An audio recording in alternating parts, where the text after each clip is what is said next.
Hi guys, it's Fultoncards here, and I'm going to open up a retail tin of the Toronto Maple Leaf Centennial set, which is the 2017 issue. Cards sort of ranging of players from 2017 to 2018. A lot has been said about these tins, in particular the fact that they're overpriced or that it's not really a very good product. I think online people have sort of rated it at 1.5 stars out of 5, which is pretty lackluster. What you do get within the tin is you definitely get a championship banner. There's 8 cards per pack. There's 10 packs. I think there's 2 bonus packs, and you get the tin itself, obviously. So what would you be looking for? You definitely would be looking for the die cuts. I think those come fairly easily, one per pack. Definitely within the retail. You get base short prints. You get number 225, number 200. You also get the Maple Leaf marks, I think 1 per retail tin, and the dual quads, jerseys, or materials or autographs. And I had a friend who actually in a hobby pack pulled the trio with Nylander and I think perhaps it was Marner and Matthews. And that card comes one every 8,000 packs. So that's one of the greatest pulls I've heard of, and that card goes for $200. But let's see what we get here within this particular tin. I'm not really a big proponent of overpaying for these products. And also you'll note that the inks are issued, I think, 1 every 27 packs in the hobby box. So or inks, or they're called marks. The old Montreal Canadian set was called inks. These are called Maple Leaf marks. So I think they're actually mass produced in terms of the autos. So you actually can probably get, here we go. You probably can get those online in lots. You can get the autos. So here's our banner. We got a 1949 banner, which is somewhat nice. The packaging is beautiful. I don't mind that whatsoever. But I would suggest trying to buy the entire set online, or targeting particular marks, i.e. autos, online, as opposed to on eBay, as opposed to spending a lot of money on these tins. I only spent $20 Canadian on this tin from 401 Games in Toronto. So let's open these up. Let's see. So you'll see we'll probably get a load of base. And this is probably one of the high number cards, 196. So it's the issue from 100 to 200. So that is considered sort of a semi-hit.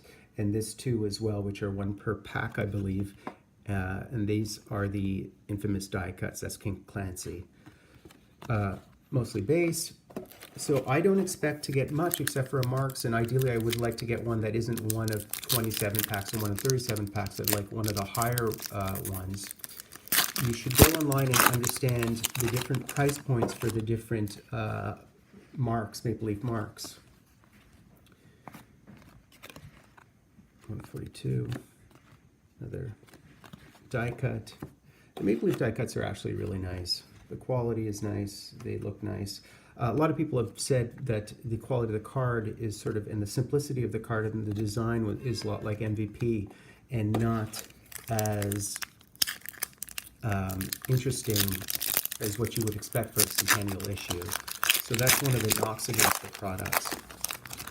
But as I was saying, what you really should do is, if you want to get an auto, buy it online and understand the odds of the auto. A lot of these are mass-produced marks, autos, so you would not want to overpay for that. I mean, if it's 1 of 27 packs, you shouldn't be paying more than $6 or $7 for that auto. If it's 1 of 200 plus, then you would notice that the price point would rise to maybe $15. Lots of base, and then another high number card.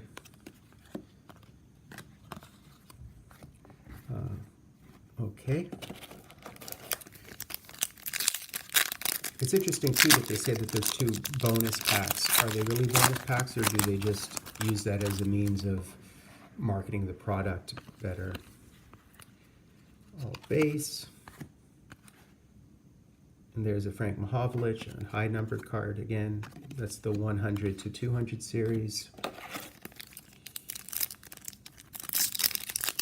So I would suggest not paying more than $20 for this tin, and understanding that you'll essentially get mass-produced cards regardless of what you do. The one sort of individual interest thing is the banner.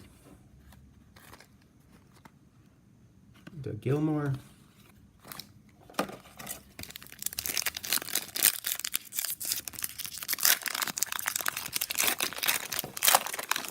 I do recommend 401 Games in Toronto on Yonge Street, because their prices tend to be good. They tend to have things on sale. They do have all kinds of different products, from low end to mid end to high end.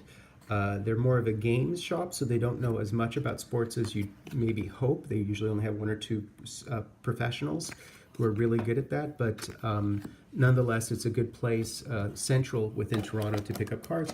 And you can scan online or buy your cards in advance, or have them ordered from 401 if you are Canadian or living in Canada.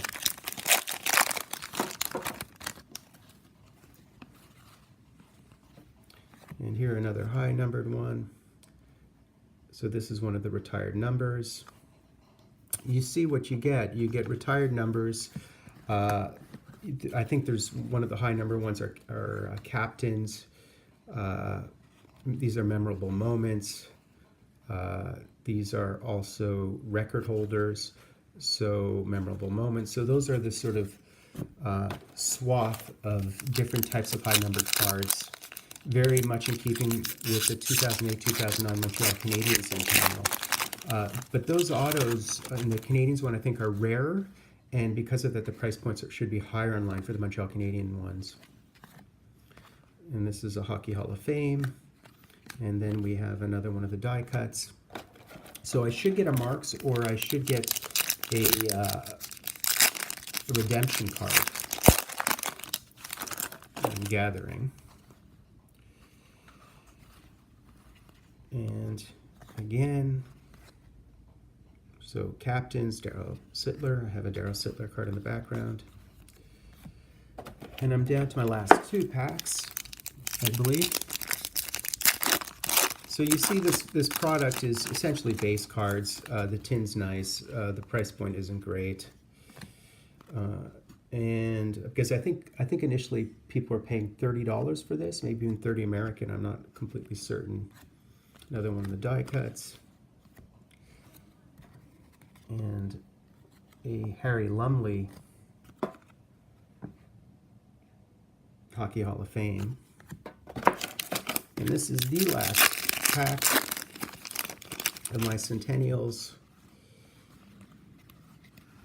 and a Daryl Sittler Hockey Hall of Fame. So I did not even get an auto.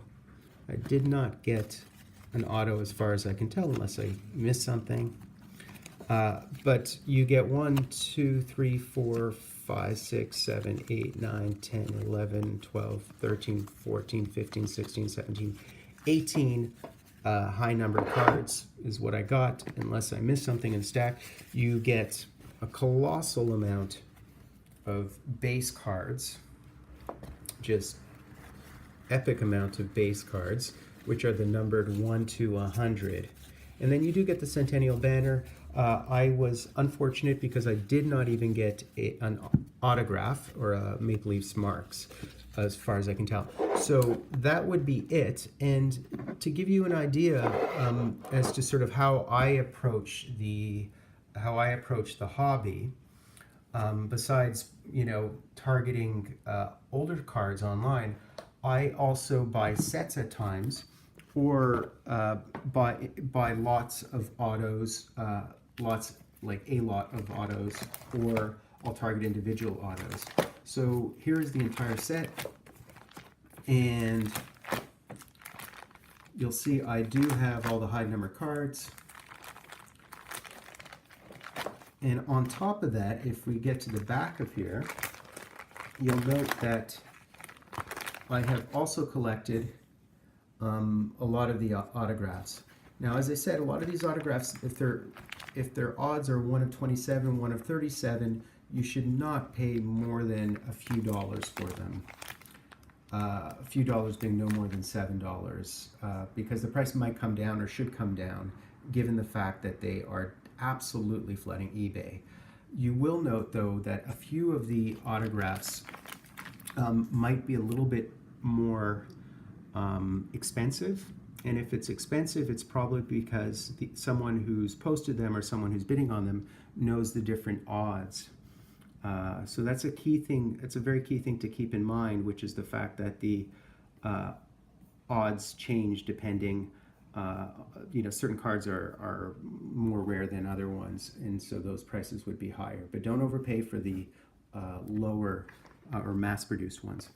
So that's it. I'm Fultoncards in Brooklyn, and I just opened up a tin of the Centennial leaves.